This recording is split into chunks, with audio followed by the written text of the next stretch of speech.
This channel does not promote any violent, harmful, or illegal activities. All content provided by this channel is meant for an educational purpose only. এই মুহূর্তে সবচেয়ে বড় খবর, সন্দেশখালীর জেলিয়াখালীতে ফের বিক্ষোভ। সন্দেশখালীর জেলিয়াখালীতে ফের বিক্ষোভ। অঞ্চল সভাপতি দেবব্রত ভূঁইয়াকে ঘিরে বিক্ষোভ করছে স্থানীয় বাসিন্দারা। আমাদের প্রতিনিধি সুমন মহাপাত্র রয়েছে আমাদের সঙ্গে। সুমন, সন্দেশখালীর জেলিয়াখালীতে ফের বিক্ষোভ, বিক্ষোভের কারণ কি? তোমাকে পরিষ্কার করে বলি, সন্দেশখালীর যে বিস্তীর্ণ এলাকা যেখানে মানুষ কার্যত ক্ষুব্ধ হয়ে উঠেছিলেন স্থানীয় তৃণমূল নেতৃত্ব এবং শাসক দলের যে বিভিন্ন নেতৃত্বের বিপক্ষে, সেই ক্ষোভের আগুন কিন্তু এখনো স্থিমিত হয়নি। আজকে যেটা দেখা যাচ্ছে যে জেলিয়াখালী বাজারের সুখদুয়ানি অঞ্চলের সভাপতি দেবব্রত ভূঁইয়া, তাকে ঘিরে কিন্তু সাধারণ মানুষ বিক্ষোভ দেখান। অঞ্চলের দাবি দাওয়া তৎসহ তাদের প্রতি যে দ্বিচারিতা হচ্ছে, যেভাবে তারা উন্নয়নের অংশ হতে পারছেন না, পাশাপাশি বিভিন্ন দাবি তা নিয়ে কিন্তু আজকে অঞ্চল সভাপতি দেবব্রত ভূঁইয়াকে ঘিরে ধরে বিক্ষোভ দেখান সাধারণ মানুষ।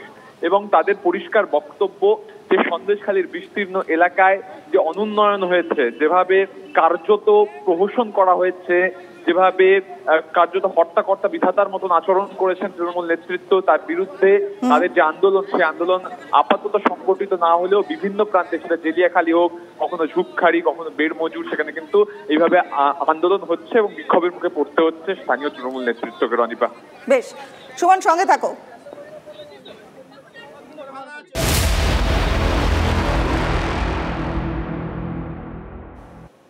এদিকে গার্ডেন রিচে পুকুর বুঝিয়ে বহুতল তৈরির অভিযোগ। অলিতে গলিতে যে এলাকায় বহুতল বিপর্যয়, সেই 134 নম্বর ওয়ার্ডে এখনো হাতে গোনা একটা জলাশয়, আর সেখানে জল খুঁজে পাওয়াই দায়। চতুর্দিকে আগাছা আর আবর্জনার স্তূপ। এলাকাবাসীর আশঙ্কা, পুরসভার উদাসীনতার কারণে একমাত্র পুকুরটিও চুরি হয়ে যেতে পারে।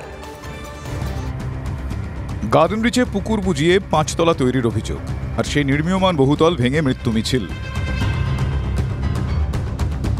কলকাতা পুরসভার 134 নম্বর ওয়ার্ডে অবস্থিত গার্ডেন রিচে এমন অজস্র জলাশয় বুঝিয়ে বহুতল তৈরির অভিযোগ উঠেছে। এলাকাবাসীর দাবি, আগে 134 নম্বর ওয়ার্ডে অনেক পুকুর থাকলেও এখন সব চুরি হয়ে গিয়েছে। কলকাতা পুরসভার তথ্য বলছে, বছর 10 আগে শুধুমাত্র 15 নম্বর বড়তে ছিল প্রায় 2500 জলাশয়। এখন তা কমতে কমতে নেমে এসেছে 432-এ।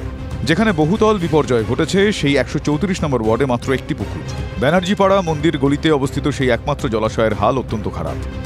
কয়েক বিঘে এলাকা জুড়ে এই জলাশয় আগাছা এবং জঙ্গলে ভরে গিয়েছে, সামান্য জলের দেখা নেই। স্থানীয়দের দাবি, এই 134 নম্বর ওয়ার্ডে ছিল একাধিক জলাশয়। সেই জলাশয়গুলি বুঝতে বুঝতে আজকে মাত্র একটি জলাশয়তে দাঁড়িয়েছে। সম্পূর্ণ জলা জংলায় ভরে গিয়েছে, আগাছায় ভরে গিয়েছে। এলাকাবাসীর আশঙ্কা, যেভাবে জলাশয় ধীরে ধীরে ভরাট হচ্ছে, তাতে এলাকার একমাত্র পুকুর চুরি হয়ে যেতে পারে।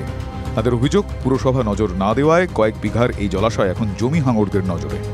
মানুষ তো পুকুরটাকে ঘর করে একদম ভরাট করে ঘর করে তৈরি করে নিচ্ছে, সে পুকুর থাকবে আর কোথায়? 20 বছর পর হোক, 10 বছর পর হোক, এইটা একদিন ভরাট হয়ে যাবে পুকুরটা, সে পুকুর নাম শেষ। আবার এখানে 5 তলা 10 তলা বিল্ডিং তৈরি হয়ে যাবে। বিরোধীদের অভিযোগ, তৃণমূল পুরসভা প্রমোটারের আঁতাতে 134 নম্বর ওয়ার্ডে কয়েকশো পুকুর বুঝিয়ে হয়েছে বহুতল। 400-র বেশি ওই এলাকায় পুকুর বোঝানো হয়েছে, তার উপরে কনস্ট্রাকশন হয়েছে। কি ব্যবস্থা নিয়েছেন? ক্রিমিনাল অফেন্স তো আছে, ব্যবস্থা কে নেবে?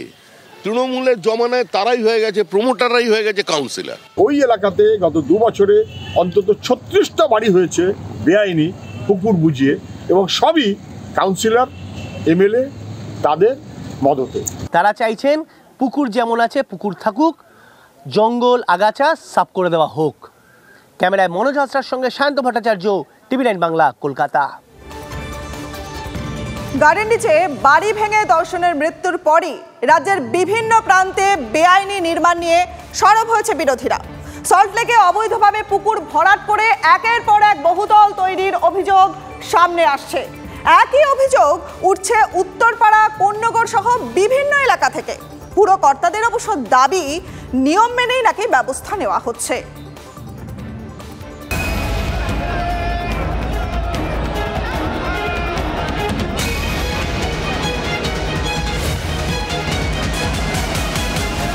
আদালতের নির্দেশে সোমবারই বিধাননগরের নয়াপট্টিতে বেআইনিভাবে তৈরি এই ক্লাবটি ভেঙে দিয়েছে বিধাননগর পুরসভা।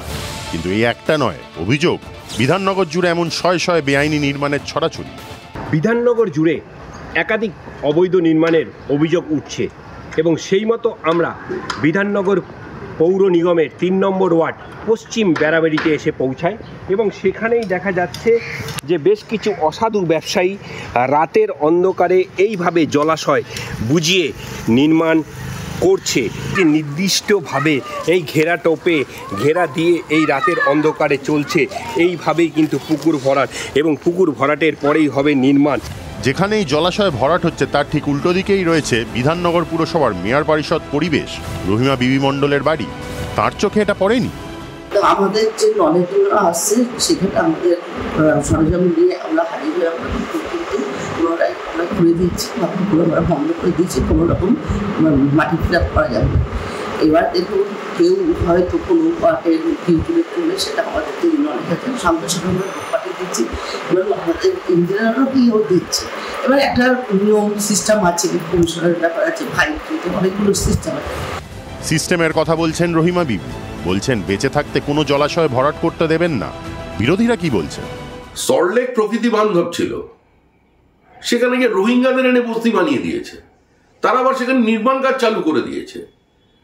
একটার পর একটা জমি বেহাত হচ্ছে, জোর করে কিছু মানুষ অসহায় বৃদ্ধাদের থেকে বাড়ি দখল করছে, প্রতিদিন হস্তান্তর চলেছে, তার বৈধতা তো নিয়ে প্রশ্ন উঠছে।